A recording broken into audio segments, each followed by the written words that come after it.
Bonjour à tous, c'est Willy. Alors aujourd'hui, je vais aborder un sujet qui est assez demandé, lequel j'essaie on va dire, de répondre régulièrement.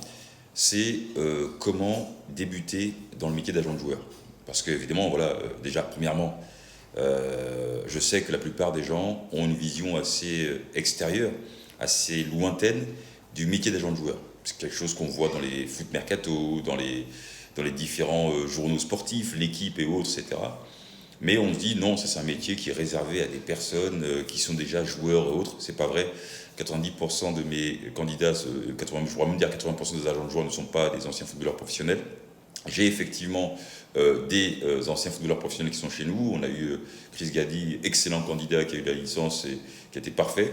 On a d'autres joueurs aussi qui sont ici, voilà.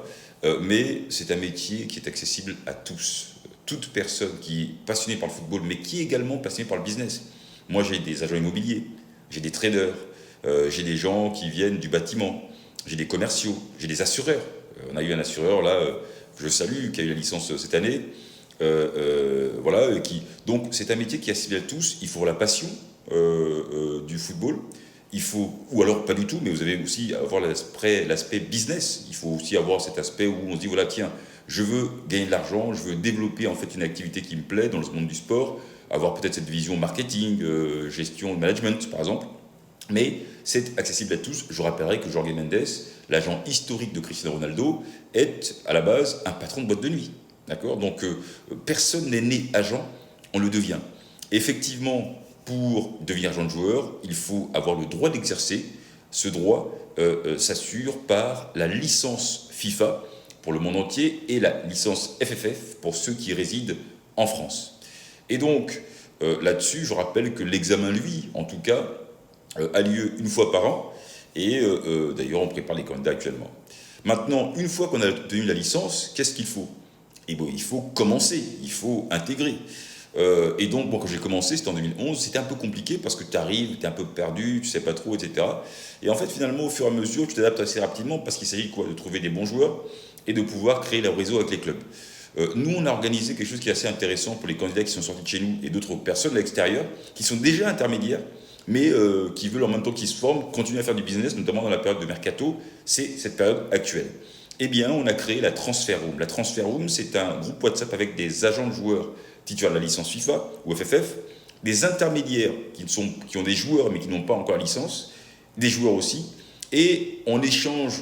C'est des gens qui sont dans le monde entier. Nous avons des gens qui viennent du Qatar, d'Arabie Saoudite, des gens qui viennent de France, de Belgique, de Suisse, de l'Afrique francophone en général. Et on va parfois mettre sur le réseau, on va mettre, bah, écoutez, il y a aujourd'hui tel club qui recherche un ailier, latéral gauche ou milieu offensif ou neuf pour Al-Hilal ou Al-Ali ou alors pour Al-Rayyan au Qatar par exemple. Ça peut être le cas pour un latéral gauche, le GC Nice, le SM Caen, etc. Avec le salaire, les profils, etc. Eh bien, on le met dans la transfer room et certaines personnes peuvent proposer, en fait, que vous soyez titulaire de la licence ou pas, vous pouvez proposer vos joueurs. Une autre chose qui est assez intéressante aussi, c'est que si vous êtes intermédiaire ou agent, vous avez des joueurs, eh bien, vous pouvez les proposer à différents agents, une centaine, 150, voire 200 agents de joueurs, qui peuvent être intéressés par le profil de votre joueur et vous allez pouvoir collaborer ensemble. Vous avez accès à tous les numéros de téléphone de toutes les personnes qui sont dans la transfer room. Voilà un petit peu ce que je veux dire. Après, dans le début du métier, c'est aussi d'aller voir des matchs, c'est intéressant. Vous avez aussi des systèmes comme Y-Scout, qui est un outil intéressant pour voir les matchs des différents pays. Et puis, bien sûr, il faut aussi apprendre à signer un joueur, c'est-à-dire que vous allez parler avec vos parents, vous allez parler aux joueurs et présenter un projet structuré. Nous, on le fait souvent dans les conférences qu'on va faire, les séminaires professionnels dans le cadre de la préparation de l'examen d'agent de joueur FIFA. On a des conférences pour comment présenter un projet solide, sérieux, sur 2-3 ans à un joueur de football professionnel. C'est bien aussi, je recommanderais, d'aller voir les jeunes joueurs U15, U16, parce que ces joueurs-là vont devenir, dans 2-3 ans, les futurs footballeurs professionnels, et peut-être que vous allez être la personne qui allait négocier le contrat avec eux. Je rappelle aussi que vous pouvez très bien avoir votre métier normal, et puis être agent de joueur. La plupart des gens commencent comme ça. Bien sûr, à un moment donné, si vous faites une commission de 300 000, 400 000, 500 000, etc., la discussion peut se dire, tiens, je vais peut-être privilégier maintenant de monter mon agence. Mais beaucoup d'agents de joueurs qui ont commencé, ils ont leur métier, et puis le week-end, ils vont voir les matchs, et puis le reste se fait beaucoup sur WhatsApp. Voilà un petit peu ce que je pouvais dire sur le métier. Si vous souhaitez devenir agent de joueur FIFA, agent de joueur en général, vous pouvez nous contacter directement sur TikTok, Instagram, et on se fera un plaisir de vous intégrer, c'est en 5 minutes. Et d'ailleurs, la préparation de l'examen pour l'examen FIFA 2026 a débuté maintenant, donc revenez vers nous. À très bientôt.